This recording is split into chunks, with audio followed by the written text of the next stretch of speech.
Hello everyone. तो आज से हम लोग ज्योग्राफी के चैप्टर्स का ओवरव्यू लेंगे। तो आज का हमारा पहला चैप्टर है क्लास 10th के लिए। तो क्लास 10 ज्योग्राफी में हमारा पहला चैप्टर है रिसोर्सेज एंड डेवलपमेंट। बहुत ही आसान छोटा सा प्यारा सा चैप्टर है हमारा, जिसको हम दो पार्ट्स में कवर करेंगे। तो ये पार्ट 1 होगा हमारे चैप्टर नंबर 1 का। तो ये चैप्टर की शुरुआत होती है रिसोर्सेज क्या होता है उसको बताने से। तो रिसोर्सेज होता क्या है? अब हम लोग जनरली इन्वायरमेंट को डिवाइड कर सकते हैं दो पार्ट में। इन्वायरमेंट को हम कितने पार्ट में डिवाइड कर सकते हैं? दो पार्ट में, एक नेचुरल और एक ह्यूमन मेड। तो हम रिसोर्सेस को भी कितने पार्ट में डिवाइड कर सकते हैं? दो पार्ट में, एक नेचुरल और एक ह्यूमन मेड। इन्वायरमेंट से या तो हमें नेचुरली चीजें मिल सकती है, या तो उन नेचुरल चीजों का इस्तेमाल करके ह्यूमन अपनी सेटिस्फाई को फुलफिल कर सकता है। तो रिसोर्सेस क्या होते हैं? Anything in the environment which satisfy our needs. पूरे इन्वायरमेंट में जितनी भी चीजें हैं, पानी, हवा, सैंड, लैंड, जो हमारी नीड्स को सेटिस्फाई कर रही है, वो क्या कहलाती है? रिसोर्सेस कहलाती है। Provided it should be technologically accessible, economically feasible and culturally acceptable. तो ये था हमारा रिसोर्सेज का डेफिनेशन। तो रिसोर्सेज होते क्या है? रिसोर्सेज वो चीजें होती है जो इन्वायरमेंट में प्रेजेंट होती है और हमें सेटिस्फाई करने का दम रखती है, मतलब हमारे नीड्स को सेटिस्फाई कर लेती है। तो वो क्या कहलाती है? रिसोर्सेस कहलाती है। तो हम रिसोर्सेस को इतने बेसिस पे डिवाइड कर सकते हैं, मोस्टली 4 बेसिस पे। On the basis of origin, on the basis of origin में हम लोग रिसोर्सेस को दो पार्ट में डिवाइड कर सकते हैं, which is biotic and abiotic. Biotic मतलब होता है लिविंग ऑर्गेनिजम्स, इसमें सारे लिविंग थिंग्स आएंगे। एबायोटिक में सारे नॉन लिविंग थिंग्स आएंगे। लिविंग थिंग्स में आपके आएंगे flora and fauna, and non living things में आएंगे वाटर, एयर, ये सारे आपके किस में आएंगे? एबायोटिक रिसोर्सेस में। फिर आ जाते हैं हम लोग on the basis of exhaustibility में। दो टाइप के होते हैं इसमें, renewable and non renewable. Renewable resources वो रिसोर्सेज होते हैं जो अनलिमिटेड फॉर्म में प्रेजेंट है और वो एक बार खत्म हो गए तो दोबारा रेन्यू हो सकते हैं, एग्जाम्पल वाटर। लेकिन नॉन रेन्यूएबल वो रिसोर्सेज होते हैं जो कि लिमिटेड फॉर्म में प्रेजेंट है और अगर एक बार खत्म हो गए तो उनको सालों करोड़ों साल लग जाएंगे रिकवर होने में। तो वो किस में आएगा? नॉन रिन्यूएबल में, एग्जाम्पल कोल। अब आते हैं on the basis of ownership. सबसे पहले इंडिविजुअल। इंडिविजुअल क्या होता है? आपकी बुक्स, कॉपी जो एक इंडिविजुअल को बिलोंग करे, वो क्या होता है? On the basis of ownership के अंदर वो आएगा। सेकेंड है हमारा कम्युनिटी। आपके घर के पास वाला पार्क, लाइब्रेरी, वो क्या है? कम्युनिटी है, मतलब वो पूरी कम्युनिटी का है, वो एक इंडिविजुअल का नहीं है, वो सिर्फ आपका या आपके दोस्त का नहीं है, वो पूरी कम्युनिटी का है, उसको पूरी कम्युनिटी में से कोई भी यूज कर सकता है। नेशनल रिसोर्सेज क्या होते हैं? नेशनल रिसोर्सेज वो रिसोर्सेज होते हैं जो पूरे नेशन के हो, एग्जाम्पल रेलवे, वाटरवेज, एयरवेज, ये सारे क्या होते हैं? नेशनल रिसोर्सेज होते हैं। ऐसा नहीं कि आप ट्रेन का ज्यादा इस्तेमाल करते हो ट्रेन आपकी हो गई, ऐसा नहीं है। तो वो ट्रेन सबकी है, फिर वो चाहे साल में एक बार वो यूज करे, चाहे वो डेली यूज करे, ट्रेन सबकी है। Same goes with Airways, same goes with waterways. Next है हमारा इंटरनेशनल। इंटरनेशनल रिसोर्सेज क्या होते हैं? वो रिसोर्सेज जो एक पर्टिकुलर नेशन के नहीं है, वो पूरे इंटरनेशनली सबको बिलोंग करते हैं। For example ocean and seas. Ocean and seas किसी एक का नहीं है। आपको ये लगता होगा इंडियन ओशन वो इंडिया का है, जी नहीं, वो इंडिया का नहीं है, वो सिर्फ इंडिया के नाम के बेसिस पे रखा गया क्योंकि वो इंडिया के सदर्न पार्ट में लाई करता है, इस कारण उसका नाम इंडियन ओशन रखा गया है। एक और चीज, मान लो ये कोई कंट्री है, ये इंडिया है मान लो, तो इंडिया के 200 नॉटिकल माइल्स, 200 नॉटिकल माइल्स तक वो सी का एरिया किसका होगा? इंडिया का होगा। ठीक है, ये रूल बनाया गया है और ये एमसीक्यू में आ सकता है कि एक कंट्री के सीज तो पर्टिकुलर किसी के होते नहीं है, ओशन और सीज, तो कितना एरिया आपका है?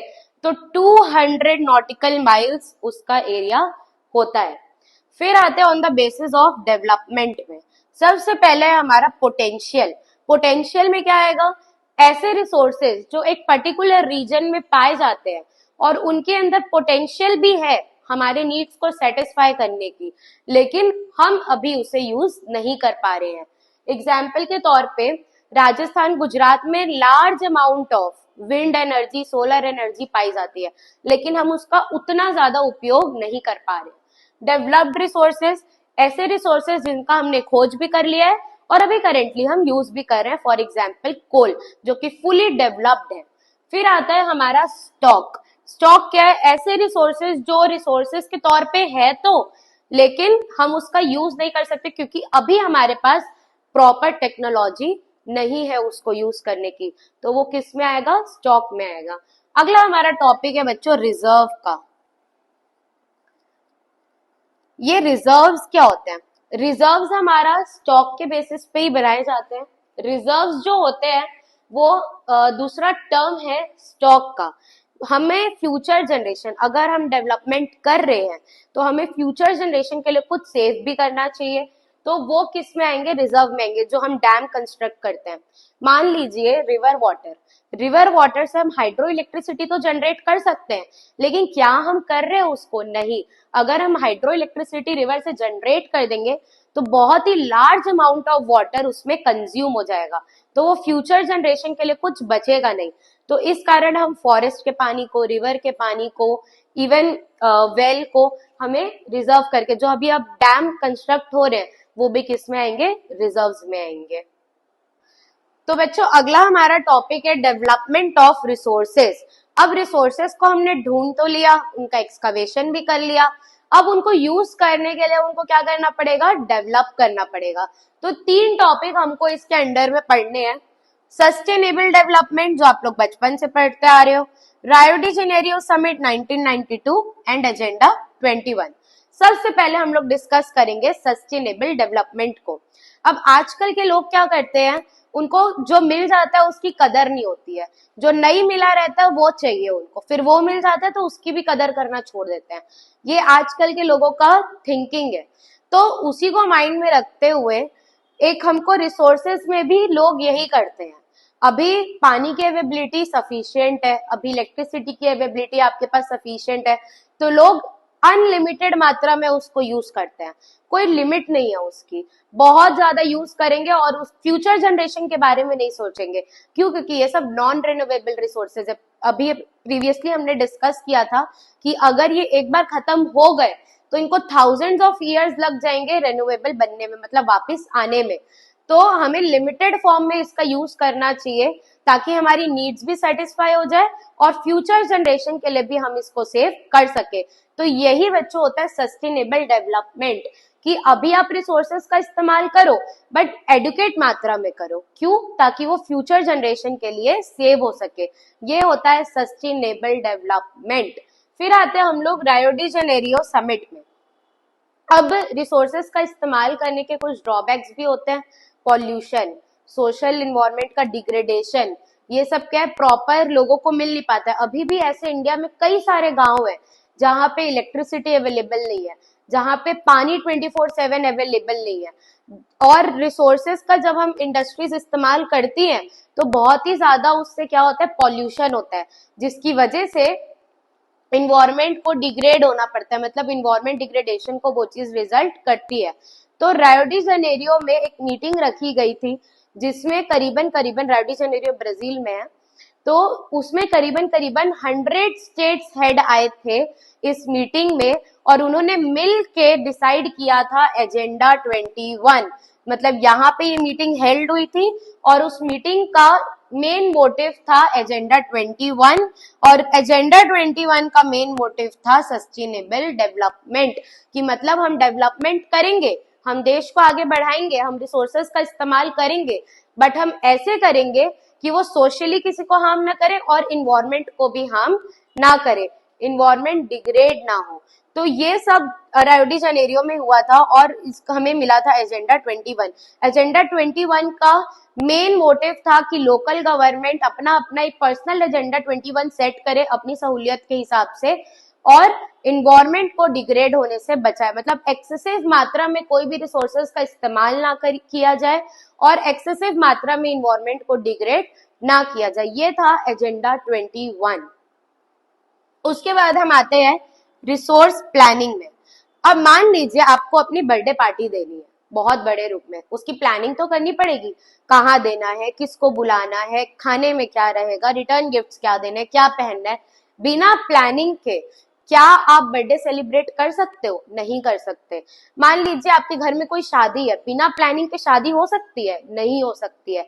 मुझे ये वीडियो बनाना है, बिना प्लानिंग के क्या मैं वीडियोस बना सकती हूँ? नहीं। मैं रैंडमली उठ के एक दिन आई, अरे आज ये बना लेते हैं, आज वो बना लेते हैं, नहीं, मुझे प्लानिंग करनी कि आज ज्योग्राफी, कल सिविक्स, फिर इंग्लिश, फिर हिस्ट्री, इस टाइप का मुझे प्लानिंग करना पड़ता है।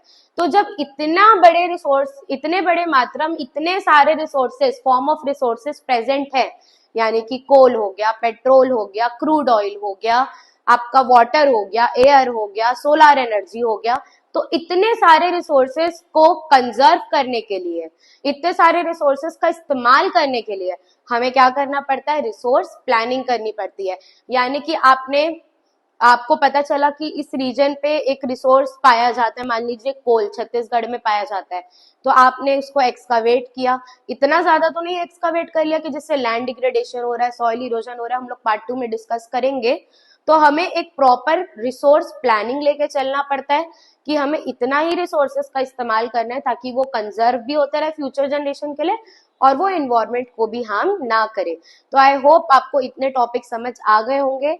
अब इस वीडियो के पार्ट 2 में हम लोग डिस्कस करेंगे लैंड डिग्रेडेशन, सॉइल इरोजन, बहुत most important types of soil and layers of soil. So I hope आपको इतना समझ आ गया होगा। पार्ट 2 बिना देखे मत जाना। So please like, share and subscribe to our channel.